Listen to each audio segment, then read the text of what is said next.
Tänään me puhutaan siitä, miten Tykkimäki täyttää tänä vuonna pyöreitä ja sen kunniaksi yksi ikäryhmä saa ilmaiset huvipuistorannekkeet.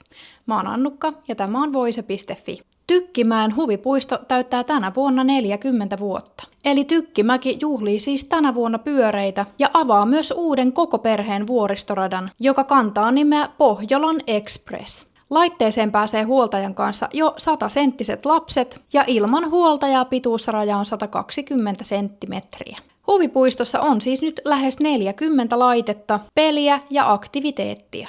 Kesäkuun alusta lähtien huvipuisto on avoinna päivittäin ja vesipuisto Aquapark avautuu myös 6. päivä kesäkuuta. Juhlavuoden päätapahtumaa vietetään 13-14. päivä kesäkuuta. Tällöin rannekkeet saa S-etukortilla 40% alennuksella. Lauantai-iltana huvipuistossa esiintyy Arttu Viskari. Heinäkuun konserttikesässä esiintyvät lisäksi Popeda, Ares, Hevisaurus, Olli Halonen sekä Lauri Haava. Tykkimäki haluaa juhlia tätä merkkivuottaan yhdessä muiden nelikymppisten kanssa. Senpä vuoksi vuonna 1986 syntyneet S-ryhmän asiakasomistajat saavat erikoisedun. He voivat lunastaa ilmaisen huvipuistorannekkeen S-mobiilista löytyvällä kupongilla. Jos monipuoliset viihdeuutiset kiinnostaa, ota tämä kanava seurantaan.